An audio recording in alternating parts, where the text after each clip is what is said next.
Well, thank you so much for doing this interview as part of World Autism Awareness Week for us. That's brilliant. So, Alan, when did you get your autism diagnosis, and what impact did it have for you? I found out by complete accident. Somebody thought that my 18-year-old son at that point was dyslexic, and he was at Matthew Bolton Technical College in Birmingham doing fashion design. So they arranged for him to have a test. I wasn't going to bother, but there was a cancellation, and the test was, for want of a better word, slightly after parents' evening. So I was there. So I said to Reece, save us all going back separately. I'll sit outside and wait. But the man said, no, come on in. It's just a 30-minute chat. After 30 minutes, he sat there and he went, I think there's something I should tell you both. I believe you both have Asperger's syndrome. Right. Nothing happened for about a day. I didn't do anything with this new profound knowledge. I was either going to go at this full pelt and be autistic, or I was going to totally ignore it, which was the way my autism is. It's a light switch, it's either on or off. And I started looking into it. It was about 2 years later that I had an official diagnosis from Professor Simon Baron-Cohen at Cambridge University. So I went to him and we chatted for 3.5 hours. And he said, this is the point where I say you're suffering from Asperger's, but clearly you're not suffering. Here is a leaflet. That's what they do, is it? Here's a leaflet. We've done the diagnosis. Here's a leaflet. I would normally suggest, he says, you contact the National Autistic Society, but you appear to know more of the people at the National Autistic Society than I do, so carry on. And that was it. I came outside and cried, and I don't know to this day why.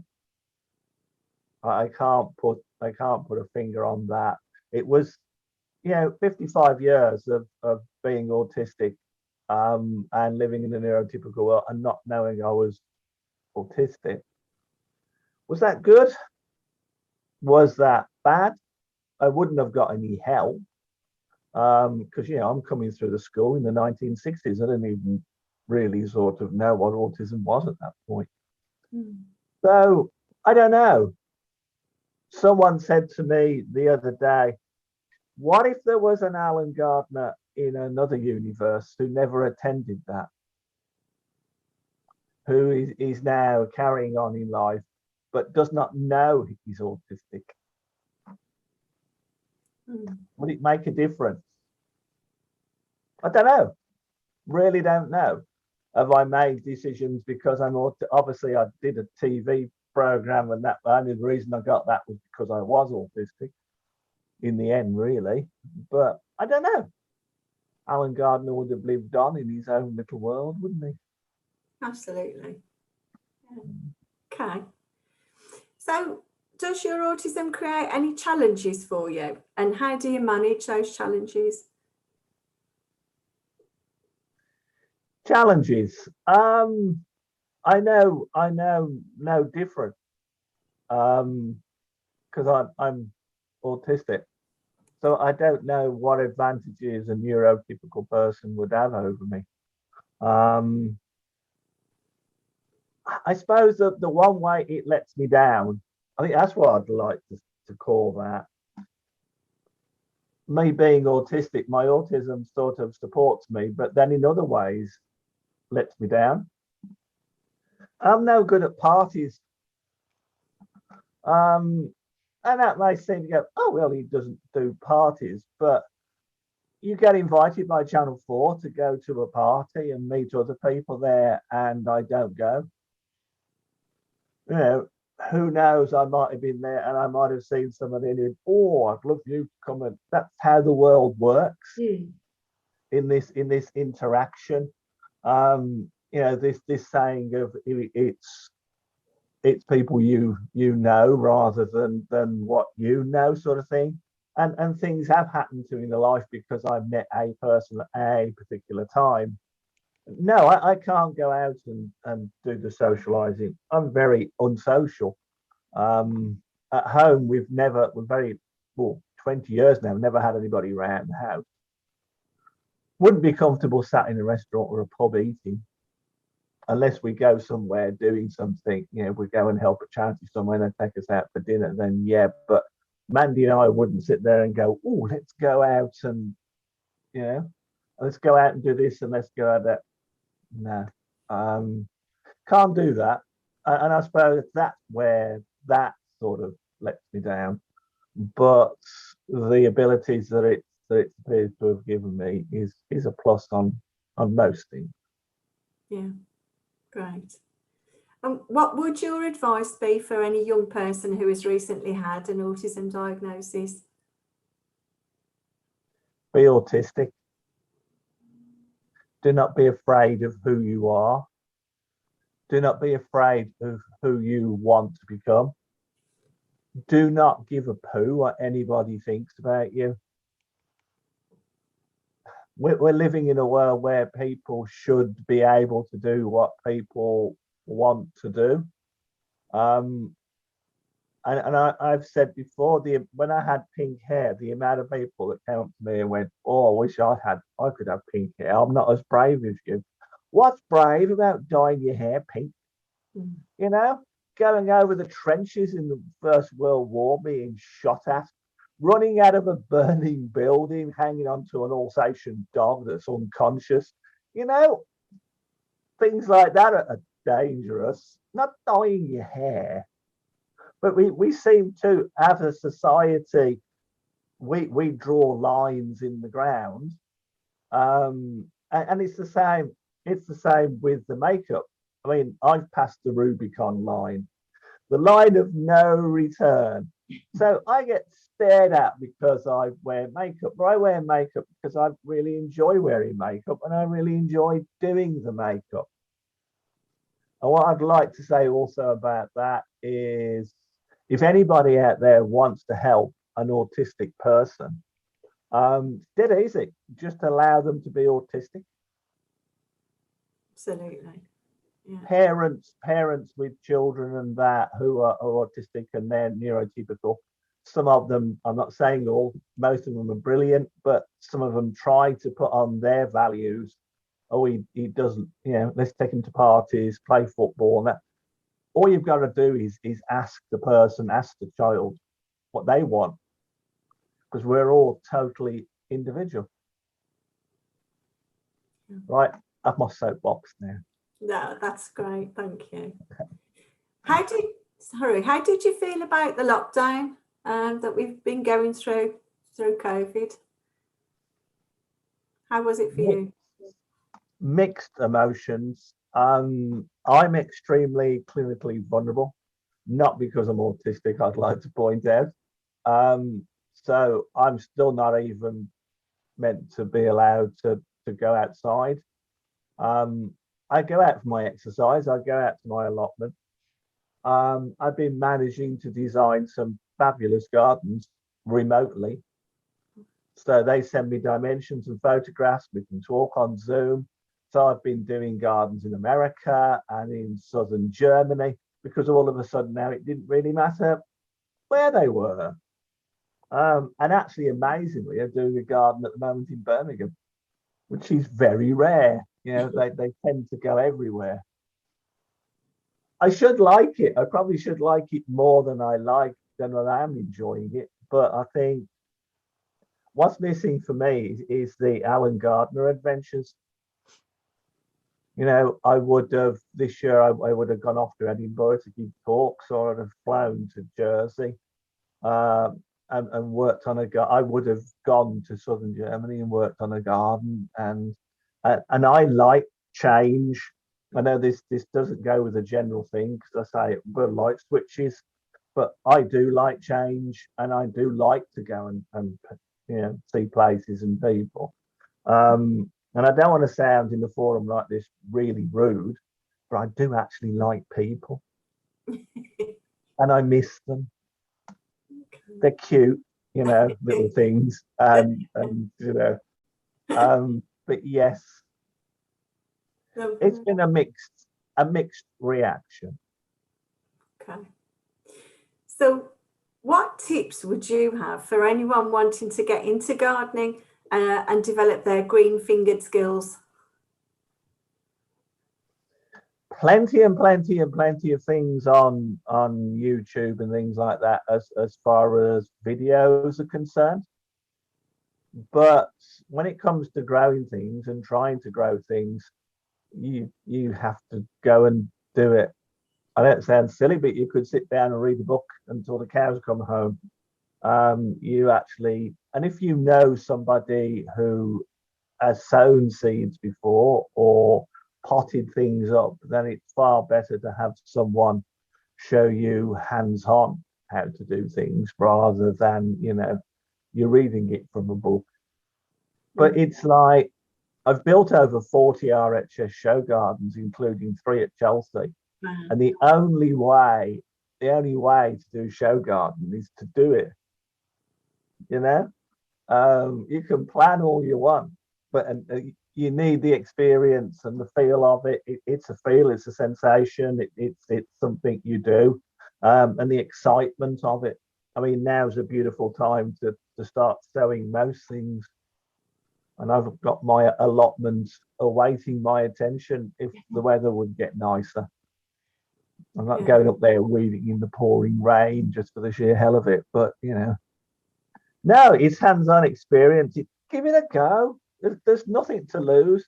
Buy a packet of seed, get a seed tray, a little bit of compost, stick it on the windowsill. What's the worst that can happen? You end up with a piece of compost in a plastic tray in your windowsill and you have to throw it away. But maybe there'll be these little shoots of recovery, as Boris would say, shoots of recovery coming out of those seed trays. Make us all happy. Yeah, absolutely. Absolutely.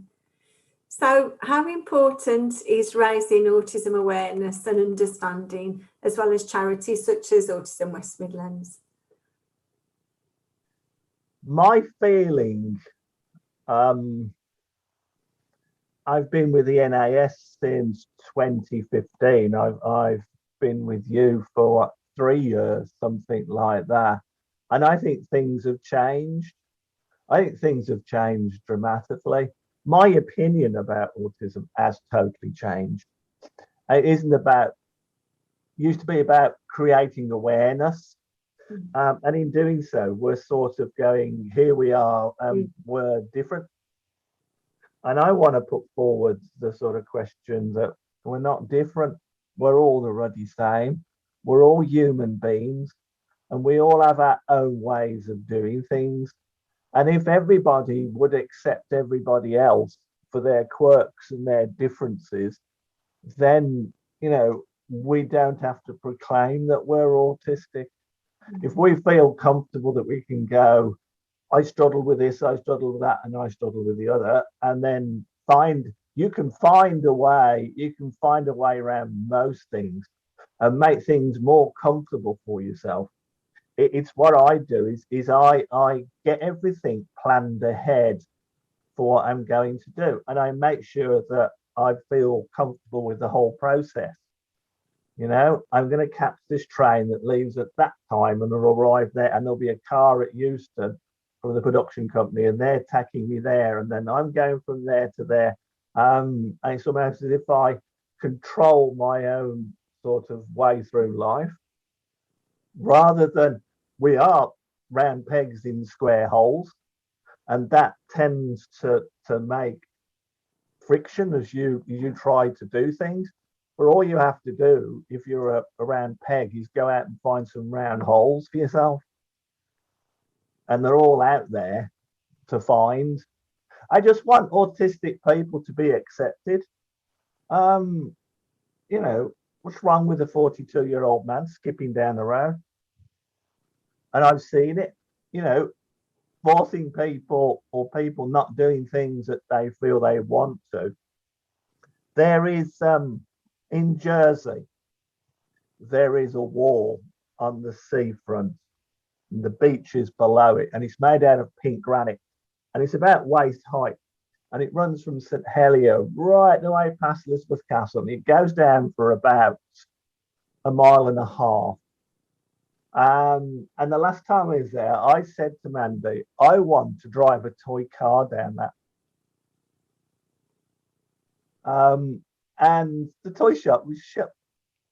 So next time I'm going to go, I'm going to get myself a corgi car that I actually loved as a kid.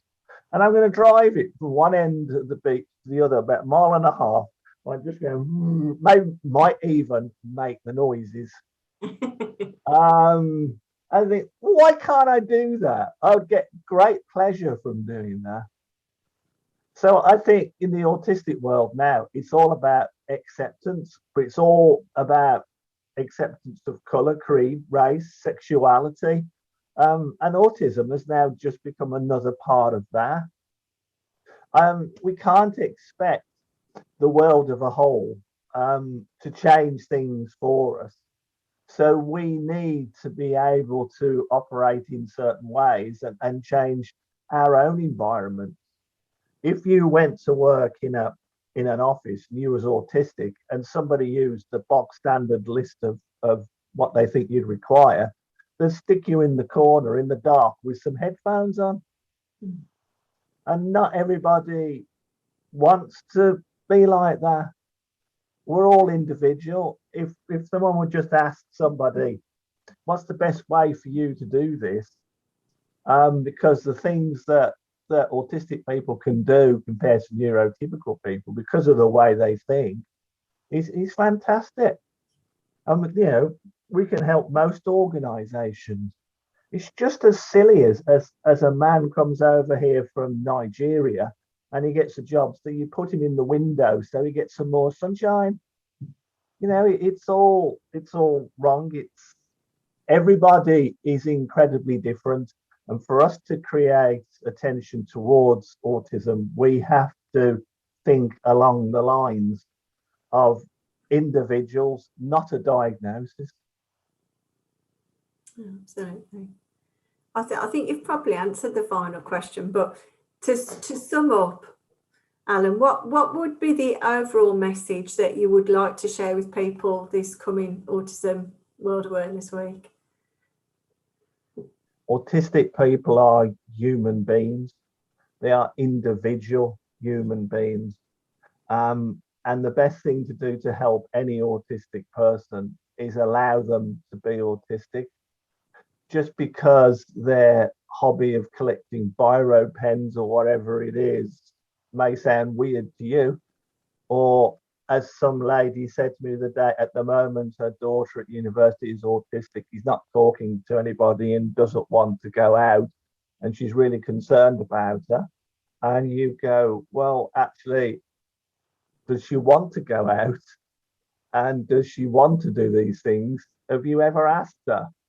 And the basic sort of premise is she thinks that she's missing out on something, where that autistic person in their mind is not missing out on anything. Yeah, absolutely. Okay. Well, that's great, Alan. Thank you so much for doing this interview today. It's been fantastic, a real insight. Pleasure. Thank you very much. Bye.